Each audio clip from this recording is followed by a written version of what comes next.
All right, welcome to the show. As this is episode number 16, and we had the Benton Rangers on today. Hey, Russ, it's show number 16. I catch grief sometimes for being a Benton guy, but we couldn't help it. There's two teams left from the Deep South, and we asked some guys from Goreville. They would have loved to come on today, but they already left this afternoon. It's Sunday to take off to Jacksonville because they play tomorrow. Play in the Dome. They play in the Dome. They play in the Jacksonville Bowl. Pretty historic gym, and that's where Goreville will be. So those guys couldn't be on. And the only other team left in the Deep South, guys, I can't help. It's the Benton Rangers. I can't help it. Yeah, and I'm not excited about it, but I mean, playing at SIU tomorrow, Monday evening against Quincy Notre Dame Raiders. The Raiders. Hey, Q&D, we're a 3A school for a long time. They're 2A now. It's a tall task for the Rangers tomorrow. I mean, that's a big-time program coming down. They've been good in a lot of sports for a long time. 4.5 hours from Carbondale. They're probably already in Carbondale. Seriously. Yeah. Or on their way down. But you couldn't ask for anything more. This Benton team getting to play for a Supersectional tomorrow night at SIU. Oh, yeah. I mean, if it was like me, though, it's a tall glass of chocolate milk. You got to enjoy it, and you gotta go win it. And but I mean, it's gonna be a good episode as we had the 5 starters for the Rangers, and we had Coach Hobbs and Coach Roberts. Yeah, you know, I was talking about catching grief. People always joke. Dr. Young always mouths off to me and says, "We're gonna have Coach Weinmiller on again." How many times you ask me that? Once a week. Yeah, once a week you ask me if we're gonna have Coach Weinmiller on again. He says 4 words a week to me, and it's, "Are we gonna have Coach Weinmiller on again?" But no, we didn't. How about that? We didn't ask Ron to come on. We got. What? What else do I say? You tell me how old I am. How old is it? What else do you ask me? How old are you? I'm 47. I'll be 48 April 18th. I'd expect a gift from a lot of people. What else do you ask me? When can I buy my next car? Yeah, right. You came in this week and you looked at that Corvette and you wouldn't buy it. It's $100,000, man. You would buy it? I mean, the sales tax is $6,250. Is that a big deal? You're looking into buying it. I thought about it. Melissa said no. I couldn't imagine seeing you driving a Corvette here. I couldn't fit. Can you imagine trying to go to the Bison back there? Oh, you would bottom out. We could not. Hey, how about this? We haven't even talked about the Ballin4God Podcast 16. We're in a different place here. You didn't even say anything. We're brought to you by Rend Lake Cabins in the Woods. We're here back at the Lighthouse. We haven't been here since Coach Hill was on. And yeah, we're back at the Lighthouse. Awesome location. We got the pool table. It's been fun. Rend Lake Cabins in the Woods. Jesse Young. Billy Young. Bill Young. Adam Young. Steve Young. Are you related to Steve Young? Nope. Former quarterback? Not the doctor at Southern Orthopedic Center. Jake Young. Is that one in Austin? Young. It's unbelievable, man. Rend Lake Cabins in the Woods, man. Comfortable cabins and a memorable destination with fresh air, expansive views, and peaceful surroundings. I need more peace in my life. Unbelievable. They have 87 locations. Rend Lake Cabins. Come stay at the Rend Lake Cabins. They have 87 locations. Unbelievable. 87. Russ, it's been a fun show, though. Yeah, and it kind of gets into our Trivia Thursday. Well, actually, it's not going to be Trivia Thursday this week. It's going to be coming out on Monday. The show's going to be coming out on Monday. We've had to be flexible in the postseason. And it's been hard for us. We're not really flexible. No, we're not flexible. What are you watching? It's a 60. We're watching 60 Minutes now. It was Illinois earlier, then it was Michigan. I don't know what's on. This guy's asking serious questions on the television over there. I don't know. Who knows? 98-inch TV. 98-inch TV. How about trivia, though? But our trivia for this week, sponsored by All Stars and Stitches, 418 East Main in Benton. Trivia is about the Benton Rangers. How many sectional titles have the Benton Rangers won in the history of Benton Consolidated High School? Coach Weinmiller, he's gotten 2 just in the last 3 years. But go ahead and comment. Be the first to guess. How many sectional titles have the Benton Rangers won in boys basketball? And you can go on IHSA.org, Records in History. Click on the B tab, and you'll go through and Command F Benton. Or Control F if you're a Windows guy. And if you want to answer the question, how do you answer it?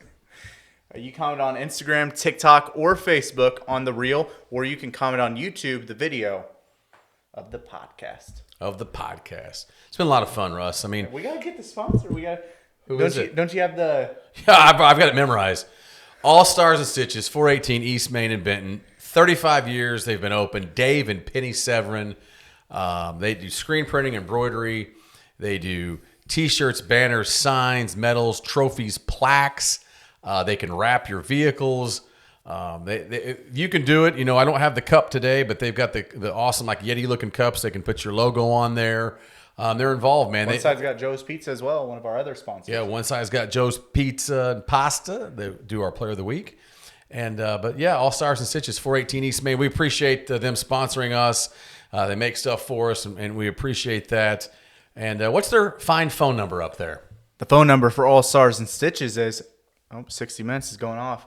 The phone number for All Stars and Stitches is 618-435-555-55555. 555555555. Oh boy, well, get into it with the Benton Rangers boys basketball team as we got the starting five up next, and we will catch you guys here soon. Get you on the flippity flip. Keep on pressing. Keep on pressing. And Alan. Can't forget about the Allen Ellison Sports Connection. Alan Ellison Sports Connection, live from El Dorado. El Dorado, Illinois. All right, welcome back to the Ballin4God podcast. As you know, we got the Benton Rangers on, who just beat two 30-win teams on the week. The Benton Rangers beat Nashville and Carterville. It was a pretty great Beat the week. Bills. We beat the Bills. The Bills beat three straight Bills. You beat Peeneyville, Nashville, and Carterville. Well, there was a Vienna and a Murfreesboro in there too.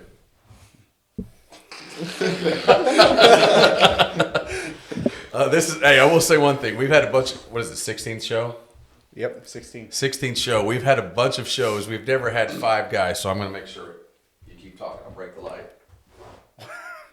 All right, we get them all on. All right, guys. You guys just stare at that thing right there. Benton Rangers. Now listen, we know I talk about the Rangers every week, and people give me a hard time from Southern Illinois.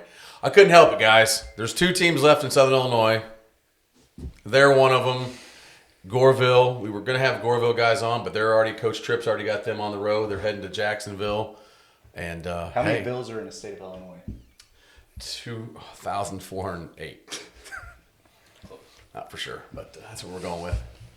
But honestly, I get a hard time because on the show I'm always talking about the Rangers, how proud I am of the Rangers.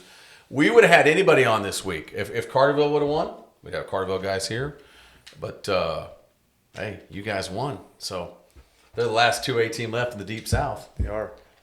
It was a big week for you guys. Anybody could take this one, but how special was it to win the sectional? yeah, it was awesome. Nobody really ever thought we'd even get out of the first round, or maybe even not the regional, but our guys just kept plucking away, and we kept getting big win after big win. Yeah, not very many teams win the sectional. Was there only 8 in each class, and pretty special. Me, TJ, and Clay won too. So, yeah.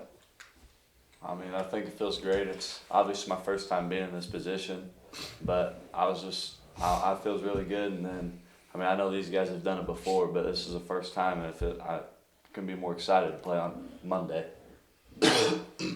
Timmy? I'm calling him Tibby.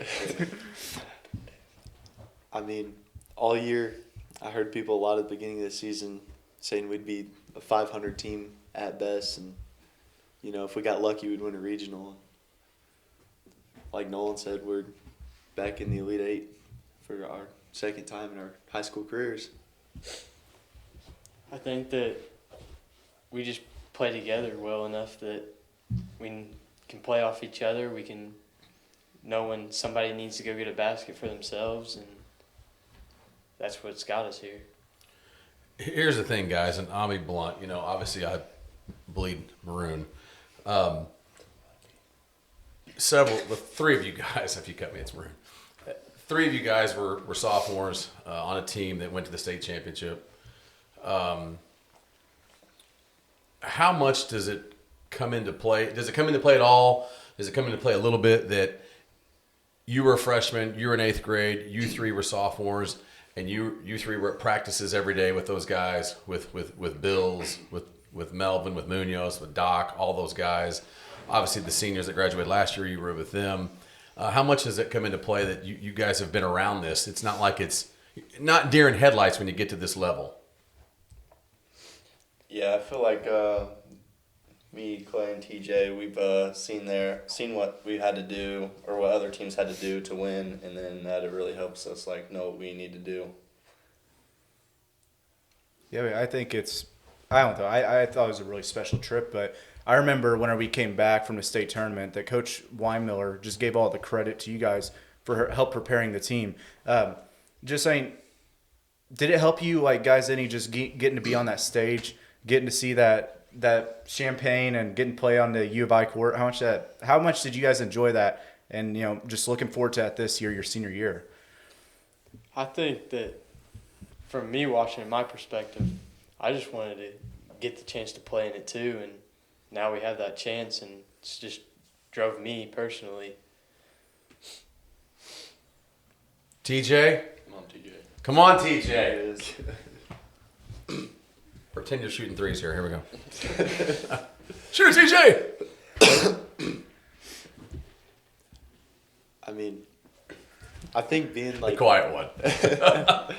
I think being in practice with those guys, especially being on scout team, playing against them every day, You were playing against 2 college basketball players, guys. I mean, not many kids in schools in Southern Illinois. Mooney. 3, yeah, Mooney too, yeah. 3. So Mooney, Bills, and Doc. You're playing against 3 guys that are college basketball players. And I say this, and I'll say it to my grave. I just talked to Bobby Melvin yesterday. If Luke doesn't get hurt, I think we win a state title. I really do. He was playing the best defense I've seen a guard play in that postseason. I mean, the other teams, you were on the floor. I mean, the other teams, their guards didn't. I mean, he was all over guys. Here's what I noticed from obviously going to all your games and being around this a bunch. You can't say this for every school, but when people thought, oh, okay, they graduated all those seniors that played. They graduated, Docker's one of the greatest players to go through Benton. Some say in the top 5 the last 50 years. 2 years ago, you graduate Mooney and Melvin and Bills and all these guys. It seems like, and I want you guys to give your take on this, and I'm not trying to be arrogant by saying this, but we expect to win here. We don't take losing that's not an answer. That's not like, oh, well, hey, it's no different than 3 of you guys are graduating in a few months. The next crew that comes up will be expected to win. It's not like, well, okay, sorry. Drake and Jackson, you guys will have to do it. It's just expected. People will step up, and I don't think that towns understand. I think people understand that, but, talk about it from your guys' perspective. It wasn't, you never had in your head, did you? Oh, hey, those guys are gone. Well, let's just, we're going to win 12 games this year, No. And, after, probably first year practice, Ron just sat us down and talked about, what year did Doug Collins graduate? 1969. He was the 1970 team, still had a team, and they still Yeah. went out and competed, and they still, Yeah. they still have a team, doesn't matter who's on it, so. No, 100%. I say this all the time. Football, basketball, all the sports of this school. It doesn't matter. Look at golf, look at wrestling, all these different sports. It's like we just keep reloading, I think I might have said this last time, but another reason I think we're so good is because nobody's out there playing for themselves. Everybody wants the best for everybody on the court, and even when we have to get in our bench, they give good minutes, and they're going to do everything they can to help us win. I think that's another reason why we're really, really good. And we're constantly doing stuff. If it doesn't matter what season it is, we just have great coaches that push us through all year, no matter what sport it is. Several of you guys have played. A lot of you guys played different sports, but something I've noticed just at Benton is we're a smaller school, and maybe one sport's your best sport, this sport isn't. It seems like guys just find a way to win and work together. I've only been here in Benton for about 4 years, but I think ever since I've been around, that was 4 years. You're a sophomore. I'm talking been around the town of I Benton. gotcha. That's when I moved here. Yeah, I got you. But Well, you were at OLMC there for a couple years. So in 7th and 8th grade, when I Right. would start going to the games, I'm like, yeah, it is expected to win here, and that's what these guys want to do. And then last year, I got a little taste of it, and then this year, I became a starting 5 on varsity, and I think I don't know, it's really good, and everybody just plays together. Russ, I mean, I asked 14 straight questions, so you're you guys, it's every single night. And obviously this week, you led the team in scoring both nights, but there's been many times where TJ's led the team in scoring, Nolan's led the team in scoring, you've led the team in scoring. I mean, what's it like to be a part of this team that you guys have so many different options to rely on?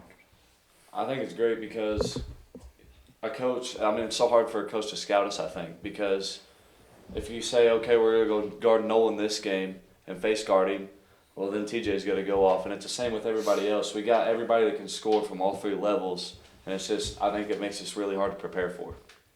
Yeah, I mean, I would agree. I mean, but Coach Hobbs can't find the place. Coach Hobbs. But you guys, obviously, I mean, and then obviously with you, Clay, I mean, a lot of people are wondering who's going to be the point guard this year. But I mean, what's it mean to be able to everybody to rely on you? I mean, because watching you against Carville and then watching back some video from Nashville game, you're ruthless when you go up the court. What's it like to be able to rely on him and for you? For me, it's just I know my job is just take care of the ball, limit turnovers, and score when I can, and just keep the ball out of their hands. Yeah, Clay does a great job of taking care of the ball. We rely on him a lot. I don't think sometimes we give Clay enough credit for what he does, because if we didn't have Clay, I think we might be in a little bit of a trouble. But we don't have that, and he can do it, and he always handles pressure really well. He's a tough son of a buck. He is. I mean, I have a pretty good view. Obviously, at road games, I'm right down there next to you, and Ron won't listen to me when I try to call plays and stuff. I mean, what do I got to do, man? It's hard. I'm upset with that. But, I mean, Andy listens to me some. He has to tell me to shut up sometimes. But that's part of it. Clay, they're beating you to death. I mean, and I'm not just saying this. Obviously, you're the one that's taking the beating, but Nashville was guarding you like this. I mean, they were all over you late in that game. They were trying to double the ball. What is it about being a point guard that you just have to lock in, and whatever they do to me, it's just part of it? I feel like it's just the preparation of getting there as well. I mean, our scout guys, they play hard most of the time and prepare you pretty well for it, along with the coaches coming up with a good plan in practice and just getting us prepared for that. Are you like a running back in football? Are you all bruised underneath there? No, not yet. Well, wait till tomorrow. Yeah, probably. You know, one of the things I noticed too is about this team, this isn't always the easiest position to be in. You played last year. You came on in the postseason. You guys were mainly JV players last year. Talk about that, how that step has been for the two of you guys as seniors to. It's not always easy. I mean, he comes in as a sophomore as he's starting. That's not the norm everywhere. You know, he got really good minutes as a sophomore. He got minutes as a sophomore. Sometimes you got to wait till your senior year to make your moment, so to speak. Talk about the preparation for that for both of you guys. For me personally, it's just I don't care what level I'm at, what kind of game it is, I want to win. Just preparing the way you need to prepare for that game or that situation and go compete. You worked on your dribbling a lot and stuff the last few years, haven't you? Yes. I mean, I've seen you come a long way. Not that as an 8th grader or a freshman you weren't a good ball handler, but I can tell just the ability to run the offense. You know, you don't turn the ball over much. You do a really good job getting these guys where they need to be to get shots. You're good at when we're in up the floor quickly when need to be and slow it down when need to be. Obviously, you know, what was it, Tuesday? So you're talking, this is Sunday, but 5 days ago. That's not the most fun basketball to play probably, but it's the basketball that it takes to win. Yeah. I mean, coming into practice last Sunday. When did you guys know that you were going to do that? I mean, I think we all kind of like figured it out, but like Sunday we came in and Coach Ron said that we're going to limit their offense possessions and get as much as we can have. And nobody complained about that because we knew that's what we were going to have to do if we wanted to win. And I think we executed it really good, and we came out with a dub. Yeah, because we saw what happened whenever we didn't slow them down the first time we went down there. Yeah. Which I think Wasn't people's 72 to 40. misconcepting what we were doing on offense too. Say it again, I'm sorry. I think people were misconcepting like what we did on offense. Like it wasn't we were playing stall ball. It was just Sure. get the shots that we wanted. Yeah. Well, I noticed from my perspective, were you at the national game? No, Darren was. Okay, so Aaron Kennard was at that game. I noticed that with us, I call it weave. We might have another name for it with the three of you doing at the top, but it was wearing them down. I mean, they were having to play a lot of defense. That's not easy to play. I know they bring 3 guys in off the bench, but still, the 5 on the floor for Nashville we were having 2 or 3 minute possessions. That's not easy to stay that locked in, that focused on what you're supposed to do, every switch, everything you're doing. And then obviously the goal is eventually one of you 3 finds a crease, and then you either take yourself or I break the microphone, or you kick to one of these guys.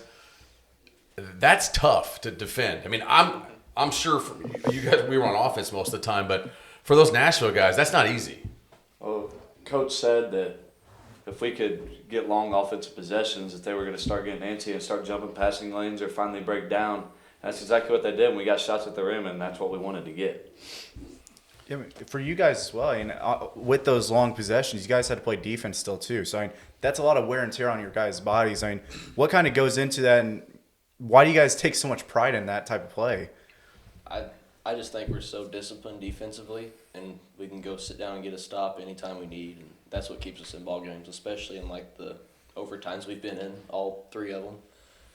But yeah, we sit down and guard very well. Yeah.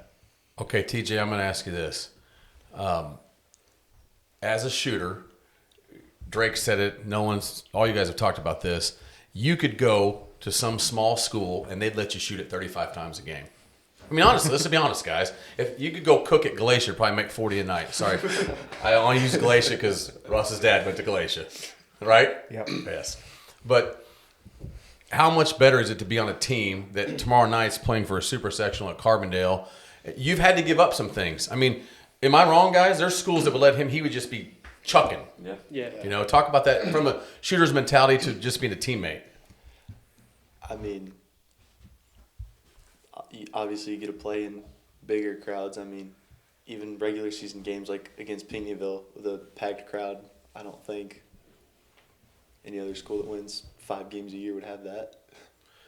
No. Anything like that. And I know you're the quiet one, but I will say this much. You weren't quiet when you and Clay saved the season against Murfreesboro. I mean, you 2 hit the shots of your life, guys. I mean, really.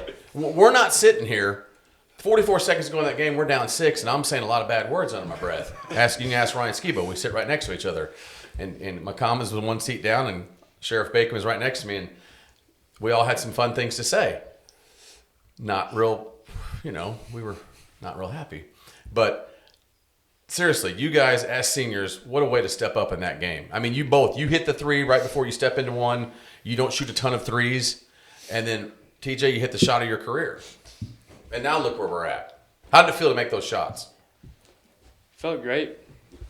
I mean, what were we down? 5 when I hit mine? Yeah, we were down 5 when you hit yours. And that put us up by 2. And 35-33, I think, when you hit yours. And Yes. hit TJ in the corner. He hits his. Now we're up 1 and go get a stop. What's it mean to you guys that, you're down by 6, and the season could be very easily wrapped up. You guys losing the regional championship game. You guys wouldn't be making the Elite 8 right now if you lose, obviously. What's that speak to you guys about you guys just don't give up? I think it all falls back to Coach Weinmiller. He never wants us to give up, and even in Nashville. Were you there? No, Darren was. You were there. Darren was. Tommy King wasn't there either. You were there. They came out, and they couldn't miss again. And I know it all went through our heads. It was gonna be like, okay, here we go. It's gonna be another night. But then we stopped. Ron called the timeout. And we all got together. We started stringing stops, and we got back in the game. And that's the thing. I just think that's what we do best. Is we all lock into the game plan and do what we have to do to win. Shafe, I'm going to ask you this, and you don't have to go into great detail, but you've logged the most minutes of anybody at this table of varsity basketball for Benton. You've logged a lot of minutes for varsity football at Benton since your freshman year, played in some huge games. What was the talk like when Ron sat you guys down, because I know he did, after Nashville, Because I'm gonna tell you guys, after that night, I might have texted your dad a little bit, and we both weren't the happiest campers because we want to win, and we know these guys. Two of those coaches just walked in over there. We know everybody wants to win here, but something flipped, guys, because our season could have went the other way. When we got beat by 32 points, we were either going to get better or let's cash our chips in and this thing's over with. I mean, what did Ron talk about? You don't have to go into great detail, but how did it go that night after we lost? I mean, really just said that, I mean, they played amazing. I mean, we didn't play terrible, but still losing by 30-something points is just not a great, not a great thing. So he's kind of like saying how it can either we're teetering and it could go down, but we still have however many games we have left, and we just got to keep pushing. And one game doesn't define you. Ooh, that's good. One game doesn't define you. I don't think we've lost since Nashville. Have not. Have Have not. I don't think we've lost. I know is when he told us, but I don't think we've lost 2 back-to-back games all year. Yeah. No. Have not. And that's another reason why I think we're so good is because even when we lose a game, everybody's at practice the next day, and we're like, okay, we want to win now, so we're not gonna hang our heads over that, and we're gonna keep working. It seems to me like I've watched most of you guys grow up. We don't have a bunch of guys like, how do I say this nicely? Did the Lakers win yet? No. Praise the Lord. We don't have a bunch of I want to say this nicely. We don't have babies. Like, pouting about things. And I know things don't always go right, but you guys have been through so many different battles. You've either yourselves, you've watched other guys, that, hey, we lost a game, so what? I remember Ron telling me, because I was ready to slip my wrist after that night, because that's my personality. He said, everything will be fine. That's all he texted me back. I was trying to get him to text me a lot back. He just said, everything will be fine. I'm like, we just lost by 32. I'm ready to, throw him off the water tower. But, that also has something to say for him being that calming effect as a coach. Because some coaches, Lord knows, Russ has seen when I used to coach, and I'd go nuts in a 4th grade game if we lost. I thought it was the end of the world. With 10-year-olds, I thought, life could never go on. But that's Sandoval. What's that? Sandoval. Sandoval tournament. I think I broke the trophy. But Sandovals, they still have a school. Yeah, they still got it. They have a high school? Yep. 9 kids. But, honestly, though, how important is that, though, guys, to have coaches, a couple of those guys are going to be on here in a minute, that they don't freak out. It's a game. Okay, we lost. We want to get better. I think, even when we lose, I don't think they've never not believed in us. And they're always there doing stuff for us. They always have a great game plan. And even Coach Weinmiller says we're going to play a game, one of the biggest games of the season, obviously, tomorrow. And he says we've played 32 other games, and we're going to prepare just like we did for all of that one for this one. And I think they never doubt us with what we can do. Yeah, and the amount of work they put in, just game after game, it goes unnoticed. They're always in the coach's office watching film. I think they live in there. I think they do. They always have a great game plan and great scout. We're very well coached. How much better have things gone for us once this one finally got healthy? It was tough for a while, was it not? Yeah, I wasn't playing very well early in the season. Yeah, but we're not going to have to go into detail, but you weren't 100%, right? No. No. I think the team has taken off since your health has been better. No, one player changed it. When was that? When'd you come back? Peekneville game? Yeah. At Peekneville. Yeah. I only played He came back 8 and minutes. I think we all knew that he still wasn't feeling the best. And then after that week, he started feeling better and stepped up, and he started making big shots for us again. And I think that's another reason why we're really successful. Him and TJ, everybody here, they know when they have to do their thing, and I think that's another reason why we're really, really good. It seems like we don't have dudes forcing shots. We don't have TJ has 2 points of the night before he makes that late 3 in the corner. Trey texted me and said, "Dad, I think he shot it from behind the backboard." It was not the easiest angle from where you shot that 3 against Carterville. But seriously, you hadn't shot the ball in forever before you shot that one. I think I had a layup early in the second quarter was the last shot I took. Yeah, but that's what it takes to win. You're good teams. Shafe might not Shafe might need to get 20 tomorrow night, or he might need to get 4. You know what I'm saying? I mean, we're going to do, you guys are going to take what the defense gives you, and not to switch gears on you, but we are 24 hours away from playing the Supersectional. Give me your thoughts on the Raiders. You've watched them on film. I don't mean the Oakland Raiders, who just lost Max Crosby and cut Geno Smith. Crosby. They're a good team. They'll give us. Oakland or QND? Yes. They're a good team. They'll give us fits in some areas, and we'll give them fits in other areas. We just gotta go play like we have been, and I think we will be just fine. That's what I think I hope everybody's just like has the mindset of like we were going to play Nashville. I never heard anybody from practice on Sunday to Tuesday when we played say we're not going to win this game. I think we all feel really confident about tomorrow, and I think if we stay confident and just play together like we have been all year, we'll be just fine. Anything, Clay, you noticed from watching? I know you guys have been watching film the last couple of days on them and stuff. Just another team that we're going to prepare the same way. We're going to go win again. That's what I like to hear right there. That's what I like to hear right there. I mean, I do know this from I watched Roxana game and I watched them Rochester game. They seem to me a lot like an AAU team. Yes, A lot of press, going to press your socks off. And if you can get the ball past half court and get into your offense, I don't think they want to play 1-minute defense. They play very sped up. Yeah, I think that's the key is for tomorrow is none of us get sped up and we just play at our own pace and don't play at theirs, and I think we'll be just fine. Yeah, I watched too much. I'd planned on watching them play against Lanark Eastland. I don't know, that game just interests me. I mean, they won by 11, but it was at the shootout. I want to watch that game because I thought Lanark, they held the ball for 7 minutes, 30 seconds last year in the first round. Did someone local play Eastland this year? Woodlawn play them, and then Goreville play them last year. Yeah. But I just find that is an interesting comparison. Obviously, they're a 1A school, but they're still big. Kind of like I find them a similar team to you guys. I don't know. Have you watched them? I saw them play Woodlawn at was it Riverton? Yeah. Yeah.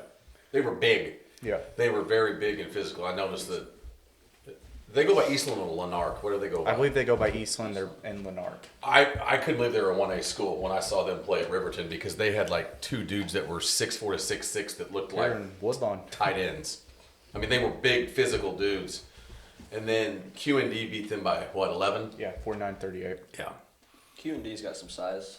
They're not like huge, but they're all about 6'2", 6'3". Yeah, they seem to be like, just watching that, I mean, you can't see everything off of NFHS feed, but they didn't have some 6'10" guy. Yeah, you know, I mean, they it just seemed to me like, especially, I know you guys probably watched the Rochester game. That game was nuts. I mean, just crazy. Just back. I felt like I was watching a 4x1 relay. That's exactly. I mean, it's what it seemed like. My head was like, that's what Coach said yesterday. He said it was like they were playing with a 5-second shot clock. I couldn't believe how fast some of those possessions. Like throw the ball up the floor. You know what I mean? We had like they had about 40 possessions to 1 possession we had against Nashville. Yeah. All right, Russ, I've asked a bunch. You keep asking these guys. I know they got to get going here in a minute. I mean, obviously, you guys have grown up around the community and just got to see this. And we talked about it a little bit, but what's it mean to you guys go play on the local college court and go to play at SIU? I mean, it's a great thing. I mean, everybody here has at least watched one SIU game, and they've all thought about playing on there, and it's just amazing playing on the court. And going back and playing for another time, I mean, it's going to be something really special. Amazing privilege. I know me and Porter are pumped. We didn't get to do it last time, so we're excited. Yeah, I remember just, Trey was a junior, and just watching you guys, you were a sophomore. You guys were, obviously you guys were sophomores. I remember just thinking in my head, I mean, I've taken him since he's a little kid to watch games there, and you guys are just, just watching him warm ups and shoot around and stuff. It was like that like you just said, it's a privilege. I mean, the unbelievable amount of talent that's been on that basketball floor. That's some of them just been college players. There's been NBA players for SIU and against SIU play on that floor, and just obviously, loving Coach Herron as much as my family did to be down there where you know, obviously Rich, I mean, the gym's still named after him, you know, in Benton, and then be there where he won a lot of games and 225. Yeah, 225 and took us to 3 straight NCAA tournaments. It really special. You know, I've always had a connection with SIU. My mom went there. My wife went there. I actually went there. My parents don't believe. What are you looking at? Dr. Young hasn't said a word, and he turned around and looked at me. Now listen, I'm going to tell you, C's get degrees, boys, at Southern. Dave didn't think I could make it out, but at 5-year plan, I finally got there. Yep. But I got all A's right now. I didn't make any A's. I went to the rec center all the time, though. I loved it. I loved it. All I did was go to the rec center. To the shower. I just went in there and played basketball nonstop. But, you know, I mean, all joking aside, to be down there at Southern, it's maroon, man. It's, you know, we're maroon, they're maroon. You know, I don't know. I always thought that was a great connection with SIU. TJ, as a shooter, what's it like to shoot at SIU? Do you like that? Do you like it in there? Because it's big. I mean, it's different. I mean, we played a huge school, but you're talking double, triple the size tomorrow night. I mean, we'll just get out there and warm ups and get the feel of the rims. TJ could be playing at West City. It don't matter. It don't matter. It don't matter. Do you ever think, I'm going to ask you this, do you ever think you're going to miss? I mean, You can't say yes. Shooters don't say that. I don't plan on shooting whenever I don't plan on missing whenever I shoot, but Nobody does, TJ. sometimes Well, Like anybody does. I will say this. You know, the Murfreesboro game, they weren't going in for you. They were barely missing. They were lipping out. Am I wrong? And some kids, just be blunt, you guys are 15, 16, 17, 18 years old. Some guys, that's going to be in their head, and they're not going to have the guts to shoot one in front of the water cooler. I mean, seriously, you're about in front of the water cooler that night, and you had missed a bunch. But you've got to have that mentality that, hey, get me the rock, this one's going in. Right? yeah. I mean, Who threw it to you? Who passed it over to you? It's my man. I think they had every point in the last fourth quarter of the football game. Really? Probably. Yeah. Might have. It was their quarter. That's another thing falling back on TJ. Like he, I mean, we know when he's off, but just like in Murphy, he was off the whole game and stepped up and made a huge shot. He never forces any shots. I mean, he definitely could if he wanted to. Sure. But he never does, and he always finds the open shot and the one that's best for him, and he executes it when we need him. So That's what it takes. I mean, you guys have all said that. I mean, I've seen games where I'm thinking in my head, gosh, dang it, Nolan, I want you to keep scoring. But maybe it didn't need to be. Maybe it needed to be Clay. I mean, Clay, you had 19 or 20 against someone here a couple weeks ago, and that's not normally your role. Mm-hmm. You know, but that's what it took for us to, you know, win a game. I think all season we've done a great job of like exposing whatever matchup we like the most. Like if they try to take away Porter and Shafe, you know, Clay or Wiggs will have someone that they can take to the basket and they'll have a big night. If they take away, you know, like against Carterville, they try to take away me and Nolan, and Porter had 17 the first half. Yep. Yeah. Not a bad first half. All from about 4 feet from the goal. Yeah. With contest. Well, you guys have said a bunch. You guys have exploited what they're giving you, you know, and that's what it takes to keep winning. Is you got to, whatever they're giving up on defense, you've got to take advantage of it. And it's obviously it's worked. I mean, since that game at Nashville on a Tuesday night, we're on a heck of a roll. Yeah. It's getting crunch time here, and I don't know. We'll have to see who's going to be the big scorer tomorrow night if we need one.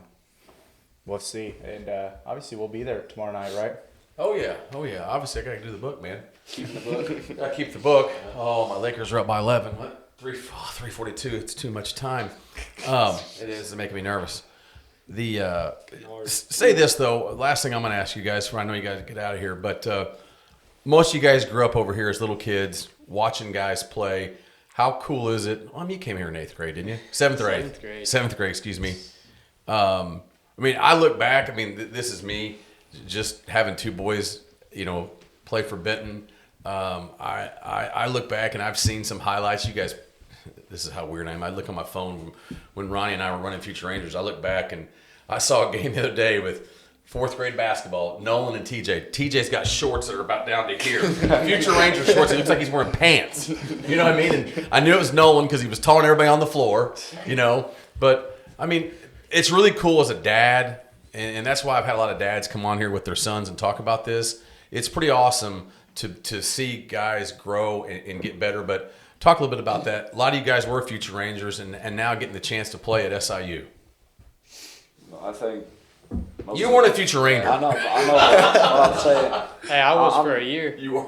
I'm just saying I never like got the experience to play with these guys when I was growing up. So when I came in as a freshman, I really had no idea what I was getting into, and they've never been mean to me. They've never done any of that. It's been so welcoming, and I just couldn't be more thankful for it. Yeah, and another thing is, like, even when it's not basketball season, us 5 guys and everybody on the bench, we're always doing something together. We're always, even if it's not sports related.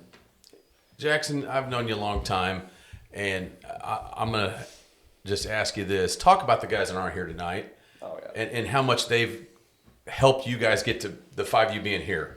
Yeah, I mean, you got to think of the McCommons, the Danos, Lanier, Doss. But, I mean, those guys. Jake, yep. Those from guys State are all. Farm. Those guys are all. They're all studs, and they help us prepare and on the scout team. And then when it comes football season, that's somebody you don't want to be across from. No, I would not want Dane or Ethan McCommons to hit me. Have fun. No. And yeah, they're studs. I think it's awesome that those guys are seniors and they've been willing to. Let's face it. I mean, Ethan McCommons is a 2-time All-State football player, three-time All-State football player, and has been willing to go into a role where he's not getting a lot of minutes, but yet in practice he's probably pushing you guys. You know, I mean, you guys, you two played with him, obviously in football. Ethan, I mean, he's a great kid all around, and everybody is on the team. They just all want the best for each other, and our scout guys do a great job of preparing us for what we got to do. Like Tater, KO, they're always a big dude. I know Crawls got me ready for LAR, all that. Yeah. So they just want the best for everybody, even if it's not what they want. They want the best for everybody else. So and they like to win too. So sure, I mean, I see their faces. You know that Chris Case took an awesome picture. You know, we had Chris on a couple weeks ago, and Chris took an amazing picture. The excitement in those guys' faces, you know, they were just as excited as you guys. You know, that just shows they're great teammates. You know, that's not everywhere. Also, no. You know, I mean, I could talk about other schools in our area, and we won't get into that because we win here. But it's just cool to see everybody buy in and gel together. And now, this is the kind of the reward of that is where we're at now. And you guys are. We'll let you get out of here, but you're. You know, what is the plan for tomorrow? I never asked you. Like, what time will you guys head over tomorrow? 4:30. 4:45, bus leave. Yeah. Score more points than them. Yeah. Do you do do we do a walkthrough or anything tomorrow, or is it just normal? Just walk through during advisory during school, and then we watch them film a little bit before we leave, and then we're getting on the bus and heading there. Are we white or maroon tomorrow? White. So we're the home team? Yeah. That's cool. What side will I don't wonder where our side our fans will be on, because I'm on the scores table. I wonder if We were they'll be home last time, weren't we? No. Yeah, you guys were. LR, will the fans be behind the scores table or the other side? LR's here. The LR's here. LR and Hobbs. But behind the players? Behind the bench, yeah. Yes, that's awesome. That's good. That is good. I want to see all that maroon behind me. That's right. Last question, LR. I mean, no, LR's. I told you LR. Big Russ. Can't even see the line, Russ. Oh my. Russ. I mean, I do not need to be drinking coffee. I was wondering what that coffee smell was. Can you I thought call he was that making coffee? coffee. No, it's pure cream. That's all it's in it. No sugar at all. I'm not that sugar. Well, Yeah, why? I don't know. I think you kind of covered all the questions, Travis. Luka. It's a big win for my Lakers. See how deep he made that 3 earlier? No, he's an animal, man. Trey gets mad at his shots, but I think they're great shots. Well, Go ahead, Russ. I don't know. I think you guys are just on a roll right now. When you guys got hot, it was the right time to get hot for sure. I mean, you guys said it was 10 in a row. Is that right? or 9 or 10 in a row is. Somewhere on there. But I don't know. It's just a good Haven't time. lost since Nashville. It's a good time of year. March Madness. Got to keep it going. Yep. We got one more thing to give out, don't we? All right, we got to get Drake. Might as well do it. Yep. You didn't even know this. Russ, tell them what we did. No, you got to open it up for him and everything. Oh, wait, he can open it up. Oh, Russ, you got to show it off. It needs to be ironed. Needs to be ironed. Needs to be ironed. Expect you to wear that 3 times a week to school. Thank you. Thank you. It's Joe's Pizza and Pasta Player of the Week for averaging 22 and 9 this past week to lead the Rangers to a sectional championship.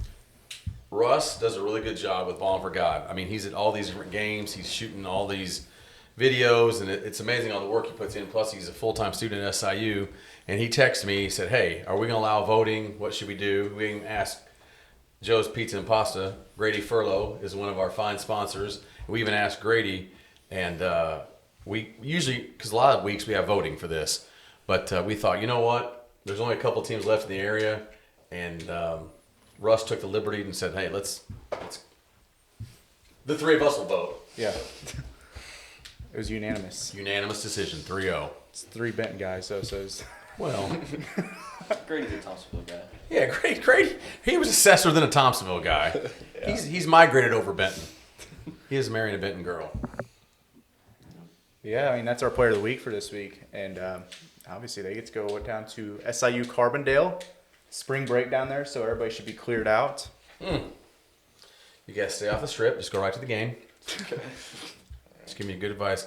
No, we appreciate you coming on. I know it's a busy week. It's a busy Sunday, but we're proud of you guys. And here's the cool thing. I'll tell you this, and I'll let you get out of here. But I have buddies that not from Benton, and they're texting me. And the really cool thing, and you said this to me the other day too, Ron and LR and Coach Hobbs, they're getting texts from guys from all over Southern Illinois. Teams that have beat us, teams that we've beaten. Because when it gets to this point, everybody's rooting for the Rangers. No different than if this would have been Carterville, everybody's rooting for Carterville. Everybody's rooting for the Blackcats. What's that? Everybody's rooting Everybody's rooting for Goreville right now. I mean, we want Southern Illinois. We want a 1A and a 2A school to be up there. You know, just like 2 years ago when Meridian was up there with you guys. I remember they were in the same hotel and everybody was rooting for each other. So the same thing with, I think it's really cool how the different towns, we all back each other, you know? Yeah. All right. Good. Well, that closes our segment at the Benton Boys. The Benton boys. All right, welcome to our final segment of today's show. Is we're keeping it in Benton today. Got the Benton assistant coaches on, 2 of them, Coach Hobbs and LR. Coach Roberts today. Are we allowed to call him LR? Oh, that's fine. It's good with me. Whatever works. Hey, I'm just glad we're having you guys on because I don't take any grief from people on this show about talking about Benton. So they'll be super happy that we had 5 players on and 2 coaches on for the show. That's not bad, right? 9 total Benton guys. 9 total Benton guys. Doc Young's not a Benton guy? Doc Young's a Benton guy, but he's kind of over there just doing homework. He says he's over there doing, what did he tell us he does? Networking? I don't even know what that means. But Coach Jason Hobbs, Coach Lucas Roberts, thanks for coming on, guys. Well, thank you. Yeah, appreciate it. It's always, we watch every episode, so it's great to be on the other side of it. I mean, you guys are obviously been around the game for a while, but I mean, tell a little bit about yourselves, where you guys came from. I'll go first. Okay. Well, I'm from Christopher originally. I started teaching at Benton 2016, but I've been coaching with Ron since he's been there, so I've kind of been there for the whole ride. But come from pretty much an education, coaching background family. My grandmother taught 40 years at Thompsonville, and Dad's taught 47 years. He helped me coach this year freshman, so I made 51. My brother coaches. My wife's in education. Her sister's in education. My son started coaching Benton Ranger Future Rangers group this year. He loved it.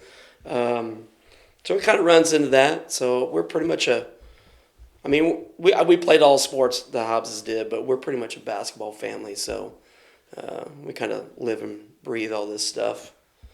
So we like it. Yeah, to bounce off what Coach Hobbs said, that's very similar with my family.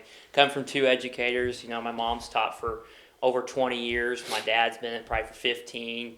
He was a coach. He was a Benton Ranger. He was a Benton Ranger. I remember my first 6 years, kind of, I was like age 3 to 9. He coached with Coach Wynn for those 6 years, and going into the locker room, riding the bus, walking out the tunnel with the team. I mean, I just grew up like I just want to be a Benton Ranger. Like that was the thing. And so when I, was hired as a teacher, and my first year I spent was on the girls' side, and then the next 3 I've been with Ron and Andy and Jason, and I tell you, I've been really blessed to be with those guys. They are just, to learn from basically 3 head coaches, that they are in and out. It's just been remarkable. It's been great the past 3 years, especially I'm sure for you. I mean, get to be a part of 3 teams that have won 3 regional championships. I mean, pretty lucky, isn't it? That's what, we were sitting the other night at home, and Mom, my grandpa, and I were talking. To be 25 years old and to be coaching in second Supersectional, as an assistant, is just, most guys don't get that in their careers. Sure. And so, been blessed to, have players like Dr. Tedeschi and Isaac Billington and, Grant Owens, and now Schaefer and Porter and Wiggs and all the guys, it's a blessing in a sense, and just to learn every single day from under these guys. And, it's something I certainly don't want to take for granted. Jason, you've been here a long time. Obviously came over Ron. This is is this your 17? Yeah. Coaching out with him, yeah. I mean, unbelievable. And those 5 that were just here before you guys, I mean, obviously your guys are around them every day, and my boys are obviously one's a year older than some of them, and one's a couple years younger than some of them. So they've been around these guys. It's hard for these guys to remember how tough it was when you guys first took the job. Benton basketball, we weren't always going to super sectionals. There were some tough years there, those first few years, that kind of laid the foundation, and Ron kind of implemented things he wanted, and you've been there this whole time. But you just don't wake up one day. LR's, reaping the benefits here these last 3 years. It wasn't always easy, was it? No. I mean, those first years were, people say, I guess, rebuilding years or whatever. Definitely that. But Coach Weimiller came in with his philosophy, with his system, defense first. We're going to be hard-nosed, competitive. And it takes a little while. I mean, when you're a new coach like that, and you're trying to put in your stuff and your philosophy and your, system and all that, it didn't just happen with snap and figure. I mean, it took us a couple, 3 years. But, when he had those younger kids the first year kind of filter through, and then you started to see everything sticking, and then it filtered on from the next freshman group and the next freshman group and the next freshman group. And now you're starting to see the pinnacle where all that stuff has come in over the years. And we've had really good kids. And Coach Weiler would be first to tell you, we've had really good kids, really good players. So, but when you combine all that stuff with Coach Weimiller's philosophies and the teachings and all that stuff, this is where we're at. So, I was thinking about this. Since 17, I think we've won 6 regionals. Does that sound right? It would be, yeah. Yeah. I mean, that's pretty amazing because when we first took the job, in 09-10, I think it was 09-10 or 08-09. I think it's 09-10. Yeah, I have still, he laughs every time he comes to my garage. I still have AT&T made magnets of our team that year, little schedule magnets. And for whatever reason, I have about 40 of them stuck to the back door of a garage at my house. And we laugh at it. We think, oh my gosh, man. But, it's been forever ago. But pretty amazing the run we've been on since that class, that senior year with Oxford, Wills, Henson. This last stretch has been unbelievable. I mean, there's some schools that don't have that in 50 years. No, and I think what you can't take for granted is the fact of the amount of hours that Ron and you really put in with the Future Rangers program and building that to where it is, to have that sustainability. I think obviously you talk about the prep work and you talk about the coaching decisions and all that, but that's after hours. The amount of Future Ranger work that goes in that he did at the start and the beginning and kind of built it, and you guys did to where it is now, to where you have 200 kids K through 6 in the program, and I think that's been a great pipeline for our program. Yeah, I would agree. I mean, it's travel basketball. And we were playing with you. I mean, that's pretty fun, wasn't it? Yeah. Like, Coach Hobbs, what's it been like for you the last several years you've been involved with the JV program and now the freshman program? What's it been like for you to see these guys kind of grow up and then now the senior class, I mean, won another sectional championship? Yeah. My dad and I were talking about this, I don't know, just a few days ago. You know, from my point of view, from my perspective, this, especially as the freshman, you know, this is the fourth year I've done it. It's kind of like that proud parent thing. You know, I had these guys that were seniors now as the first freshman group. You know, and then I've had Wiggs and then Porter last year and all that. It's really awesome from a coaching perspective to see these guys grow over the years and be in the position that they're in now. You know, kind of makes me feel like the job I've done was good. Hopefully they learned some things, but I mean, what I really tried to do with it is with those freshman groups, and when I was JV, is just take what Coach Weimler wants, build off that, implement that. Where when they get to him, I mean, it's just a smooth, easy transition. But it's really neat to see, you know, how all these guys have come together to be at the point that we're at now. Yeah, I had one this year that he can not be the easiest to deal with sometimes, but he learned real quick that, you know, there's a different sheriff here, Rody. You know, Coach Hobbs is the gospel, and then the guy sitting next to him is really the gospel. Yeah, he's really the gospel. He's done it way longer. He's done it way longer than me. So, well, yeah. I think it's important that, and Ron and every one of you guys has a role. And Coach Weinmiller, knowing him forever, knows it takes different guys to work different things. And not every school can have, how many years did you say your dad's coached basketball? 51. 51 years, won 1 trillion games at Christopher. You know, obviously was the junior high coach there forever, it seems like. And you're 17 years in here with Ron just at Benton High School. Let's be blunt. A lot of times freshmen coaches are revolving doors. They're guys that are just kind of getting into the business. They're young. I mean, I watched who you were coaching against a bunch this year. I'm selfishly very happy and thankful for a son that's a freshman in college that got to play for guys that have been there forever doing it, and a son that's a freshman in high school now. As a dad, as a parent, that's awesome to know you're turning over your kids to guys that know what they're doing. Mm-hmm. Well, I appreciate that. But yeah, you're right. You know, sometimes, you know, depending on the school, the freshman coach can be like a revolving door. But like I said, I just look at it as I'm just doing everything I can to prepare them for Coach Weinmiller and, you know, Mitch, Coach Giacconi, and Coach Roberts are in JV. So, I mean, that's really what I tried to do. But like I said earlier, it's really cool to see these guys grow, especially these guys that are seniors, and be in the spot that we're at. I mean, it's a pretty awesome experience. It's really cool to see.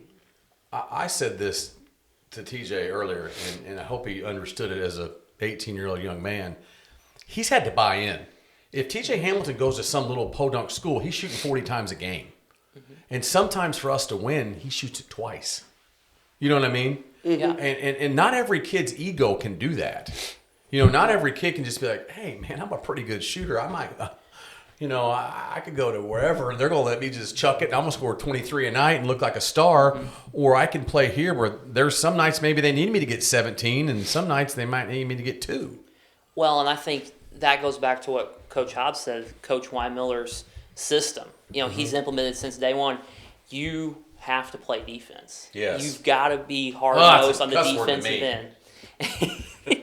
But, I mean, that's where it starts for his teams, and it's always been that identity. Even you look back at the 17 teams, you look back at, you know, the 21 team, you look back at the 2021 season, and you look back at 23-24, where those guys were as good offensively when we went to state and got second, as you'll see. But we hold Breese Central to 32 points in the sectional final. You know, you hold Westland, who was scoring 60-plus, to 38 in the sectional semifinals. So you do those little things. that's where it all starts. And I think that's where this group has been really able to buy in the postseason especially, and has gotten us where we're at. Yeah, it's been a really fun group to watch, and especially with Coach Weinmiller, how I like Travis doesn't like it, but I like the defensive teams, the grinding games like that. I want shootouts. There's a lot of shootouts. And you got Riverton, Benton. You know what I meant. I want up and down track meets. There's one almost every weekend, it felt like, for a while. But, I mean, what's it been like to be a part of this program where it's a defensive-led team? Well, I mean, I can't speak for Coach Hobbs, but I know that Russ Hobbs was always defensive-minded in everything he did.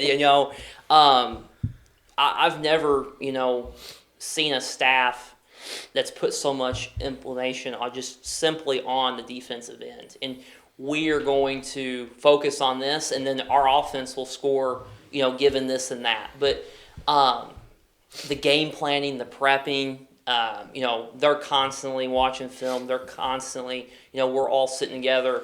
What do we work best if they ball screen in this situation, or when they DHO, what do they do? And I think just talking those things out and leaving that coach's office every day. Hey, this is what we're going to do.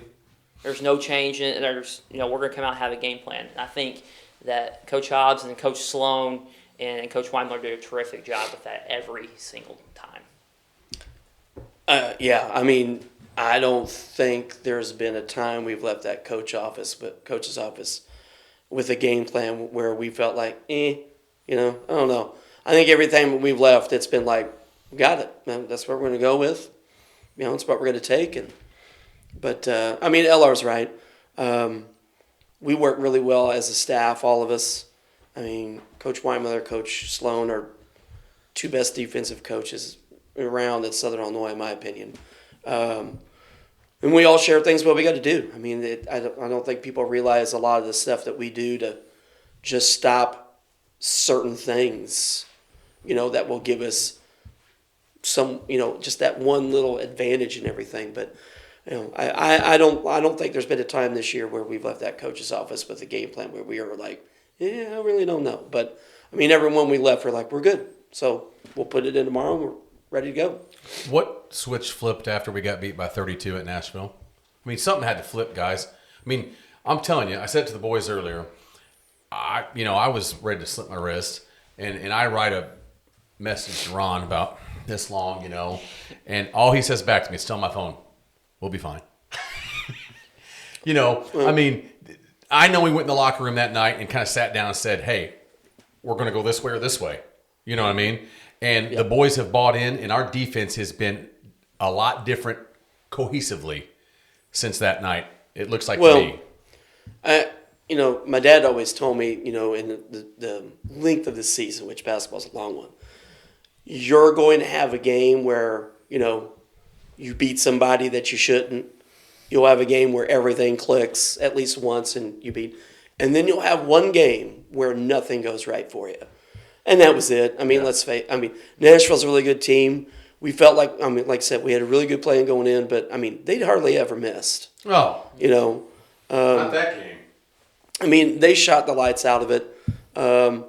But, the text was right. We didn't freak out. Everything was fine. We came back that was a Tuesday game. Came back to practice that next Wednesday, Thursday, changed some things, reinformed them on some things we want to do. It's been good since. And I think to add to that point, when we came back Wednesday, it was a normal practice. It wasn't the, you see the old school coach, get on the line, we're going to run, type, run team. It was, okay, we got West Frankfort on Friday. Yeah. The seeding was coming out at that time. And I think that was a little key too. And I think that seeding motivated our players as for that game as well. And I think that, they've bought in to everything that Coach Weinmiller has said, and they're sticking together and coming together at the right time, and that's what they did after that Nashville game. I noticed one thing. Sorry, I just want to jump in real fast. I noticed after Nashville, Frankfurt was our next game, right? And I texted someone at halftime. I said, the season's fine. We came out unbelievable that first half against Frankfurt. I mean, weren't we up about 1,000 to nothing? It felt like. Yeah. Yeah. I mean, it was like, let's face it. I said this to the boys earlier. Some schools that aren't used to winning after that Nashville game, they might have come out in Frankfurt and barely beat them 50-49. We came out like we're on a mission.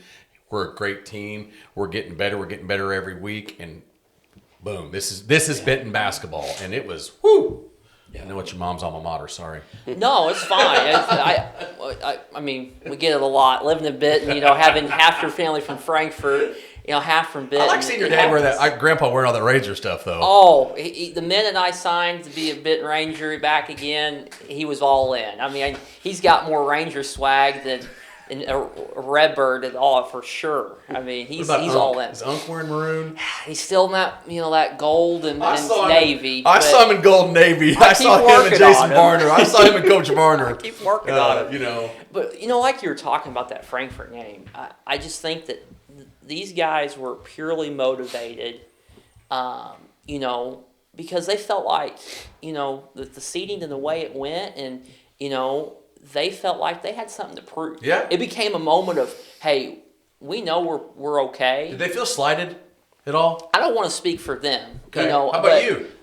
I mean, listen, everybody has their own opinion on how Sure. the seeding goes. I don't, I'm not judging anybody how they Give seed. me a Derek Moore answer here. I'm just saying the way the seeding played out is what Hey, it worked out. It was worked out, but it's motivated our guys to an extreme too, and I'm happy for them because it really has, when you come off a 33-point loss, your season goes one of two ways in a sense, and it's united our guys more than it has done anything, which is great. That would have been interesting regional if Murfreesboro got sent down to Massac, though. I will say that. Murfreesboro, Carville, Massac out. But I will say it's been very interesting to watch the team just flip the switch, I feel like. I mean, I believe it's 10 games in a row or 9 or 10 games in a row that you guys have now won, and it's just been very fun to follow. I mean, they talked about it on the earlier. I mean, that the boys were saying that a lot of people didn't expect the team to be this far. What have you guys been kind of instilling in the team to get them to believe that they can be here in the Elite Eight? Well, I mean, I think we do again, I don't want to sound like bragging, but I think we as a staff and Coach Weimiller especially do a really good job of, when we bring the kids in, maybe watch tape or scout or whatever, hey, if we rebound and take care of the basketball on this, we can win. And he does that every time. And I think kids like that, I've played for a college coach where it was quite different than that. But kids want to hear that. You've got a chance. If we can do these 3 things, or these 4 things, or 2, or whatever it is. And as a staff, we've done that really, really well, especially after the net. And we did it all the time, but it's really especially after that Nashville game. Because let's face it, that was a humbling experience. It's like I always tell my kids, sometimes you've got to fall in order to learn. But our guys have just really bought into that, especially on the defensive end. And more importantly, probably on the defensive end, probably on the rebounding end. Yes. Limiting other teams to other possessions. And even on the offensive end, I think Mitch maybe said sometimes for some of our offensive rebounds where we create extra possessions. So I said this to Jackson earlier, but him coming back healthy, and I know we got beat double digits at Pinckneyville, but him coming back that game, the leap he's taken, and you said rebounding, his defensive rebounding has been huge because he's 6'2", 6'3", whatever he is, and he's long, and his ability to rebound has not put all the pressure on Drake and Nolan to rebound. And I think it's been I don't think we're here today if he doesn't come back healthy and play the way he's played. Oh, you're totally right in that sense. And, I think it's his ability, like you said, to come back, but also, to do the little stuff. Hey, it's not always scoring with our guys. It's not always, who gets the most shots or, who's getting it in transition and going up the floor. It's, a total team effort in every facet because, I think we focused the most over this playoff kind of run that if you just rebound, and you especially defensive rebound, you're going to play, I think Coach Sloan has said that. You're going to play as far as you can if you just rebound. That's been our real focus. And, like the other night, we just got our huddle stats back from Carbondale. It was 26-6 in rebounds. In the game? In the game. And you go, wow. That's what puts margins together. And so it's been terrific to see a total buy-in, because that's not fun. That's not the fun part of the game. Scoring and, stealing the ball and all that stuff. That's the fun part. Shooting threes. Yeah, shooting the 3 ball, too. I thought the fast break rebound that Nolan got down to Drake was pretty fun. Wow. That was quick layup. Yeah, he got the rebound, and I don't know, it might have been taking 3-4 seconds, it felt like, but I don't know. We just talked about Wiggs, but you take away one player from the team, it's completely different. We talked about it with Clay earlier. How important has it been just to have Clay on this team, and just the strides that he's taken from last year to this year? Well, you got to have a good point guard. Your really good teams pretty much always have a really good point guard most of the time. And Clay's done a fantastic job. Again, seeing where he came from as a freshman to now, he's done such a good job of initiating, getting us into offense, handling pressure. Let's face it, because there's been last few games, he's had a guy just draped all over him. Not getting sped up, not forcing things, when they're really not there or anything. He's done a fantastic job in that. I was just thinking about something here. We're in the Supersectional tomorrow. Quincy, Notre Dame. I've had a chance to watch just off NFHS a couple other games because I learned. I found their YouTube page, but it's audio only. I was like, wow, I found all their games. I'm like, nothing against their audio guy. Nothing against that. I've worked radio, you've worked radio, but I wanted to watch them, Yeah. And so anyways, I quickly said, okay, Melissa, I'm glad you bought NFHS again because I'm watching them. So I watched the Roxana game. I watched the Rochester game. They won a boat race, it looks like to me. They want to just – it seems like they want a 4x100 relay to me. Just they're going to want to play as fast as they want it. Long, big, athletic, and they play quick on the offensive end. And their defense is that way too. They guard in a way where, they want to make you play fast so they can get the ball back and then they can run. So, we've all as a staff watched. I don't know how many times we've got huddle, but it's too a lot. many almost. Oh yeah, but Coach Weimler came and all of us have come up with a good game plan. Coach Sloan's defensive plan. Good day of practice today. So again, we left the office feeling pretty confident with the plan that we've got. So they're a team who will definitely have an easy time adjusting to the shot clock rule next year. It's a clashing of styles. Who coined the phrase 5-second shot clock would work for them? I don't know who coined that necessarily, but that fits. But it fits. It rolls with them, and it fits. They're as talented offensively as we've seen all year. All 5 guys can score it, and especially score it through straight line driving, through kick and pop type instances. So they're a team that it's like that old Arkansas team. They're just wanting to play so quick and so fast. 94 Hogs. It's Corliss just Williamson, Scotty Thurman. Yeah, they are just constantly. So it's gonna You take. weren't born yet. Yeah, they're a team that we'll have to be well prepared against them, and be ready to face the pressure and that fast pace. I just want to know how many hours are consumed of huddle film for you guys? Oh. Infinity. So I think I'm a history teacher, but I think one time I paid attention in algebra. I think I heard infinity was the largest number. Yeah. It's a lot. It's a lot. By all of us. We all put in watching tape. It's a lot. And see, huddle, you can tracks it. You can see how much You can what? You can track it. Yeah. So, you can see how much you filmed, the hours you've watched, or all this stuff, and per week, and our numbers have been extremely high this week. Let's Who's just the say most that. video guy? I mean, who's of all the coaches? Oh, I think it's Jason. I didn't even know that. I didn't even know it existed. Yes, you can go in there and see it. He's in the video, that's why it doesn't matter. I don't think there's any doubt. I mean, Jason he's always the king of clipping the tape. He's always, the guy that's got our, clips ready to go to show the kids. So I would put, if I had to bet, I'd put money on Coach Hobbs. Has anybody hit over 1,000 hours this year? I don't know. That's a great question. I'd just be interested. It's 168 in a week, so 24/7. But I'll say this from having a son that just went through the program, and this isn't to brag because I know you guys and I live in this town, but Trey always told me, Dad, I don't care if we win or lose, we are more prepared than anybody. He said there is a scouting report, and I know you guys do it, there's a scouting report on the 12th guy on the roster. Yeah. You know what I mean?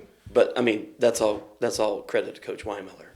He, like when I first talked to him about working with him, it was all preparation. And I don't think anyone outworks him. No. And I think that goes. And I don't think I know that goes back to McLeansboro and playing for Coach Reed, and Coach Thomas did the same thing. And that rubbed off on me early. And I know it's done that with all of us on staff and everything, but we take great pride in that. Yeah. I think if you asked any of the coaches, we take great pride in that. Yeah. Outworking other people, and that's how Dad taught me in things too. So, what is it? The will to prepare is the will to win, or whatever that. I'm a history guy. I've got like a million quotes, but that all stems from Coach Weimiller then. And it's not just the film either. We make it a rule. I think Coach Weimiller has it as a rule. We see go him live. Every single team we play live at least once. Most times we'll see, especially conference opponents, 4 to 5 times before we play them. Not in everybody person. does that. Not everybody. Most people today in the game want to just tune in FHS or on their phones right there, and there's a different feel. And as a young guy coming into business, there's a different feel going to watch a team play and seeing their actual height and seeing what they're actually doing versus just on film. Obviously we haven't been able to see Q&D in person. Sure. They're 4 hours away, but you don't want to drive up there? Well, not that we even know who we were going to play at that point. No, yeah. But just going and seeing live, we're, if it's right after practice, we're going. It doesn't matter if it's Monday or if it's a Saturday night, late in the season. Night, last game of the year. You guys strolled into Vienna. Correct. I was sitting there and I see about... Yeah, you text me. You said, hey, here's... that's like the last week of the season. We went and seen Vienna 3 times before we played them. So it's just about the will to prepare, like Coach Hobbs said. People said to me, they joke with me all the time, how come Ronnie's got 15 guys on the bench? I said, well, there's not quite 15, but this is why. There's different roles. You have all these coaches for a reason. It's not just so Ron could buy 13 polos. Honestly, you know what I mean? People smart off, but there's a reason why we have what we have. Everyone, from Mitch to Mooch to LR to Coach Hobbs to Coach Sloan to Ronnie. To both Coach Hobbs, excuse me. But there's a reason. We don't just want, a bunch of guys over there. Mm-hmm. I watched the Illinois game earlier. Illinois and Minnesota or Maryland, and what did I say? You guys almost got upset. Yeah, but that's all right. I don't care. I'm bandwagon. I'm in Kentucky when we're good. Which we're not. I know, that's why. But they Underwood's got like 20 dudes on the staff. I guarantee that 20th guy is something he's got to roll.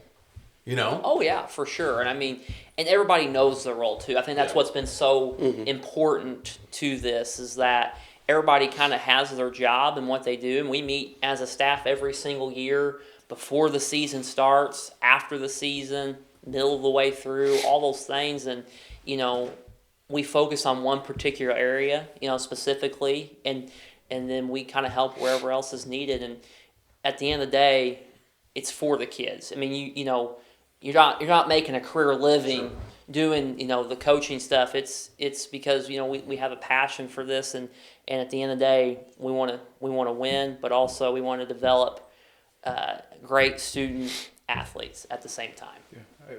Obviously, for you guys, it's a lot of it's about for the kids during the basketball season, but during the off season, you guys still have relationships with each other. What's it been like to be a part of this coaching community, to have all these relationships with each other?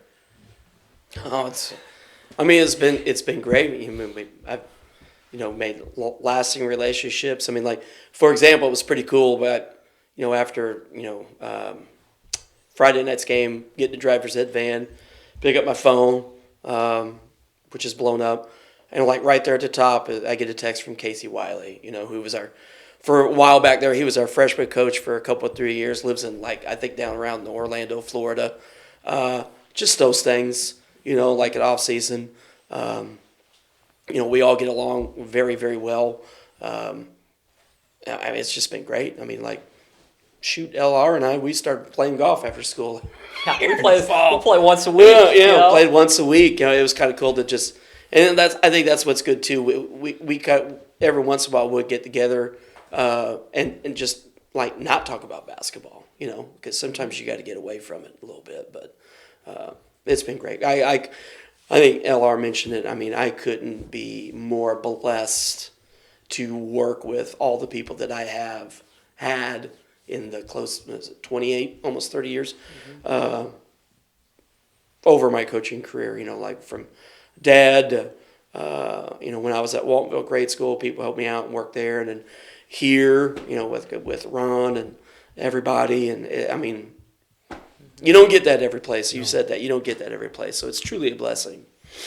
Yeah, I mean, the coaching staff that we have, I think we just click so well together. And, even if it's not basketball season, hey, all of us are still in the office, talking, Sure. Knowing each other. And, we go hang out outside of, and just not even talk about basketball even. We're just, and I think it's just you've earned and you've had, great friends for life in a sense through this. Like he said, I picked up my phone and Luke Cooper texted me the other night, hey, congrats, big win, and had so many other coaches that do that. And I think there's such a strong community in the coaching profession and basketball especially because you lean on each other.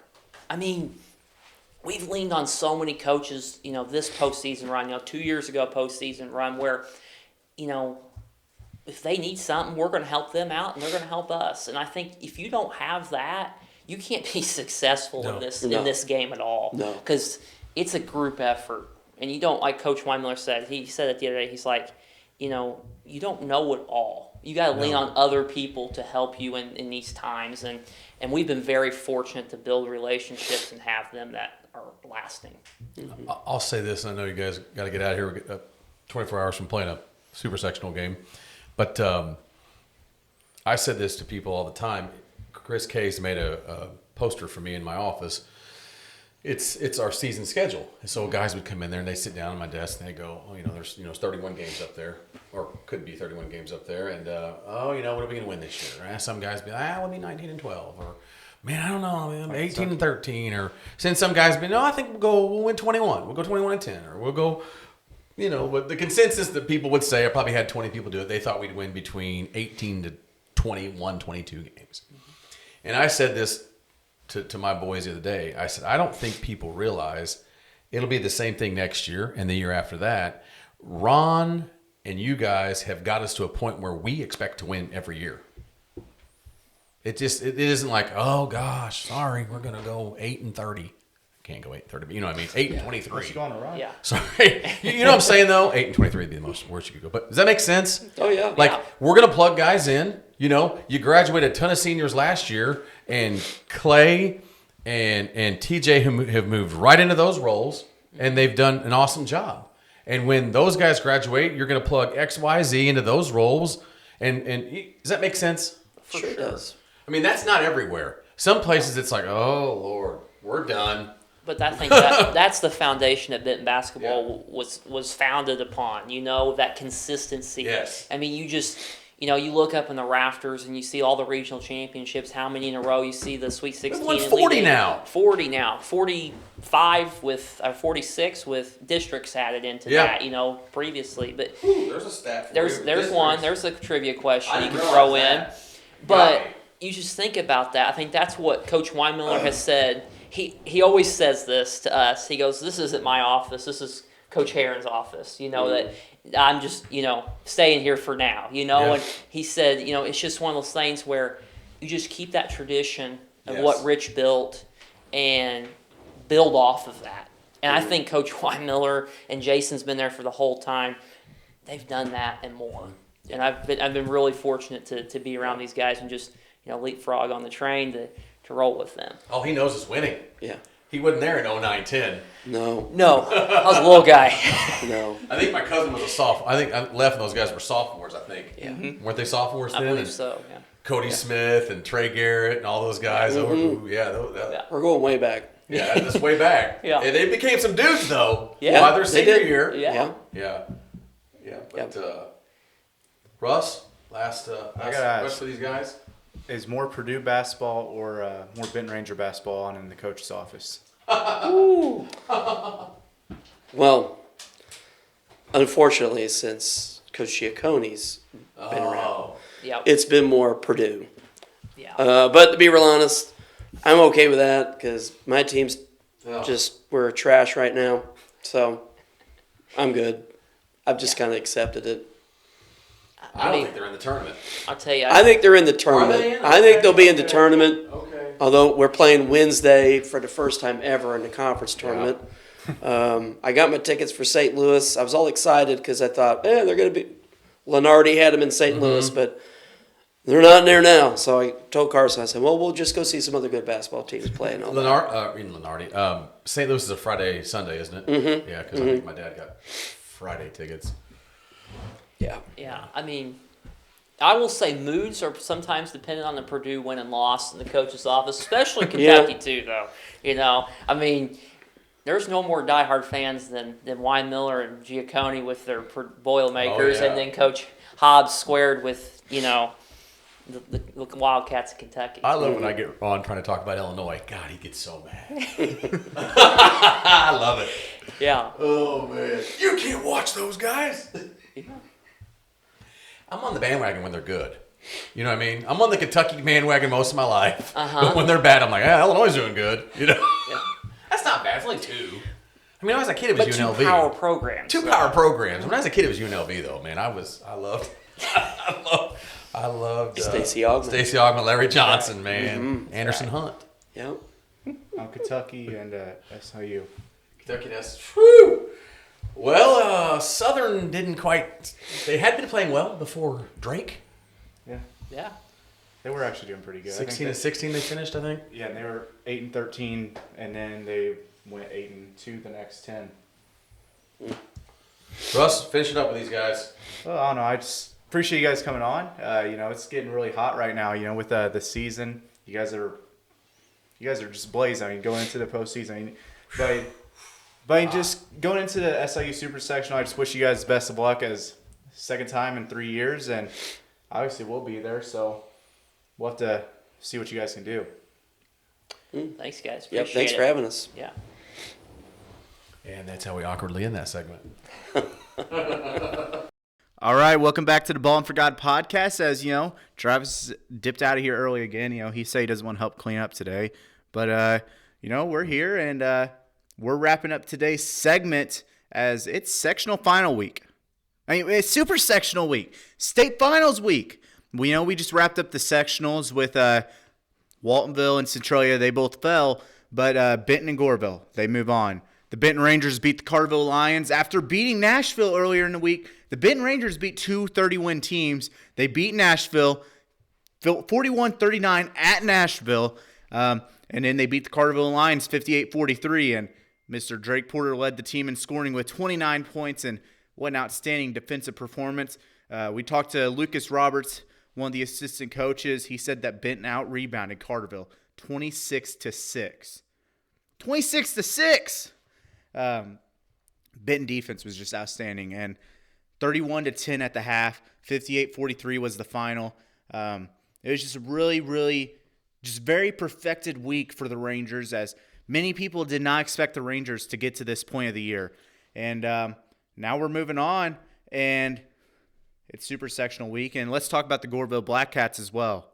The Blackcats, they won by a combined 6 points on the week between their 2 games. beat the Sparta Bulldogs 66-63 in a thriller, what I would call the game of the year. I'm just going to be honest. I'm calling it the game of the year up to this point. The Blackcats won 66-63. Nick King had 28 points, had 3. He had 2 or 3 and 1 3-pointers, had 4 total threes. Dariantes Monroe of the Bulldogs had 24 points. Both juniors clashing back and forth, a battle we'll see next year, I'm sure. And then the Blackcats went on to beat the Waltonville Spartans 47-44 in a sectional championship at Trico. I mean, the Blackcats take the season series as they beat the Spartans earlier in the year at Sesser 40-39, and the Blackcats are moving on to the Supersectional where they will play at the Jacksonville Bowl up in Central Illinois, and they will play the home team. It's not really their home court, but they are Jacksonville Routt, a Catholic school up there in Jacksonville, Illinois. And so the Benton Rangers will face off against Quincy, Notre Dame, and we'll have to see how things play out, as if both teams win, we could have another show here soon, and both teams would have a trip up to Champaign. How about that? We'd have 2 teams, a 1A and 2A team up at Champaign, and last year we didn't have a team make it up, but the year before that we had Benton and Meridian. So boys and girls, we all got to get together and root for our Southern Illinois teams, and we just gotta root for them, and we gotta back our teams, okay? Because there's nothing better than to see a Southern Illinois team bring home a state trophy. And so I mean, that leads us into our verse of the week, as we're gonna be reading from the book of goodness, Travis is sitting here on my screen, reading from the app restarted. We're getting somewhere, guys. We're getting somewhere. We are getting somewhere. James 1:12. Where did the book of James go? James 1:12, here we are. Blessed is the man who remains steadfast under trial, for when he has stood the test, he will receive the crown of life, which God has promised to those who love him. Well, I mean, blessed is the man who remains steadfast under trial. Something we all got to work on, it's a little bit tough one, but just got to keep working and keep trusting God through the trials in our lives, because that's what honestly makes us grow more. So James 1:12 is, let's repeat it again. Blessed is the man who remains steadfast under trial, for when he has stood the test, he will receive the crown of life, which God has promised to those who love him. So that's our verse of the week from James 1:12, and we will see you here shortly, as hopefully we'll get to send a team up to state. But boys and girls, it's getting pretty nit and gritty, as this is the last week of the high school basketball regular season for our Illinois teams, and right after basketball season, we're getting into softball and baseball. I know a couple of softball teams around the area. They're already playing some softball games this week, but baseball kicks off next week. So, I mean, if you're a Benton Ranger or Goreville Blackcat, you're going from one sport to another quite literally. I mean, that's what it takes to be a 3-sport athlete, 2-sport athlete, multi-sport athlete, is you got to be willing to play basically year-round. And at these smaller schools like Goreville, Benton, Waltonville, Carterville, even Heron, you got to be willing to use all your athletes out of your pool. But yeah, so right after basketball season's wrapped up, me and Travis hope to take it to a new gear, cover some baseball and softball. I hope to get some baseball and softball highlights cracked out, as we're gonna have some good teams. Obviously, we got the usual powerhouses of DuQuoin, Marion, Harrisburg, and then even Nashville coming back, and we got a lot of good baseball teams. But hey, you could argue just as good as baseball as you could argue softball is maybe even better, as the Carterville Lions won a state championship a couple years ago, got state runner-up this past year, and they got a few D1 girls on their team. Can't forget about Kansas Craig and the Ann Jonesboro Lady Wildcats. And I'm going to stop it before I get ahead of myself, because I'm still in basketball mode, so I'm not really thinking of everybody. But man, softball and baseball is coming up, and hey, track and field as well. Big Diesel from Benton, he graduated, but man, we got some throwers, we got some runners, we got some jumpers, we got everybody. And spring season, just because winter's wrapped up, doesn't mean we get to take a break. Spring season's coming in full effect, and we'll be right here with you guys as we hope to cover it the best that we can. And as you know, this is Ballin4God, and we're supposed to root for everybody, but we're always going to be behind the backs of the Benton Rangers. Go Rangers. And we will keep, and Blackcats, and we will keep you guys up to date. And make sure to check this out as stay up to date, and we will see you guys here soon.